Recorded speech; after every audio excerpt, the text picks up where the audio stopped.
হঠাৎ করে মন চাইলো একটু পোড়া মুরগি খাই। পোড়া মুরগি তো আর একলা খাওয়া যায় না, তাই ভাই বেড়াদার মুরগির আদার সবগুলারে দিলাম খবর। তো বাসায় এলাম, আর পর প্রথম আসছিল ওয়েলকাম ড্রিঙ্ক, সাথে ছিল স্যান্ডউইচটা মুখে দেওয়ার পর যা একটা ফিল হয়তো ছিল না, তারপর ধাপ্পির ধিপ্পির করে খাওয়া শুরু করে দিলাম। মানে খুবই টেস্ট লাগতেছিল। পরে যাই হোক, সব ভাই বেড়াদার আয় পড়ছে। এই যে আমার আরেকটা বন্ধু, ওরে আপনার হয়তো নিশ্চয়ই মনে আছে, ঠেকা খেয়ে বেঁকে হয়েছিল। তারপর আর হলো একটা ভিডিও বানাইছিলাম। তারপর বন্ধু যখন আইতেছিল, দেখেন ওর কি আইকনিক স্টাইলের এন্ট্রি। পরে এন্ট্রি নিল, এখন টার্জেন উপরে টেকেছে গা মুরগি খোঁজার লেগা।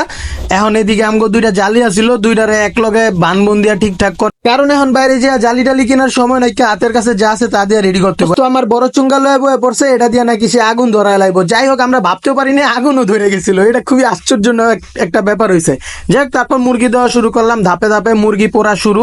এবার হইলো খাওয়ানোর পালা। যাই হোক, ধাপ্পির দিপ্পির করে পোড়া লাগাই দিছি, আগুন জ্বালায় লাইছি। আজকে তো খাইতে হইব মুরগি পোড়া যেমনি হোক। তো দেখতে খুবই ভালো লাগতেছিল, যেমনে পারতাছিলাম টুকটাক করা ট্রাই করছি আর কি। আমরা আবার অত প্রফেশনাল না। তো উপরে দিয়ে একটু বিদেশ থেকে আনা খাঁটি সরিষার তেল একটু ঘষা মাজা দিয়া লইতেছিলাম, যাতে খাইতে টেস্ট লাগে। পরে যে একটা স্মেল ছুটছিল না, আশেপাশের লোকজনরাও ঘুমের তুইটা আবার মরে গেছিল গন্ধে। যাই হোক, তারপর দেখতে দেখতে সুন্দর করে পোড়া টোড়া হয়ে গেল গা।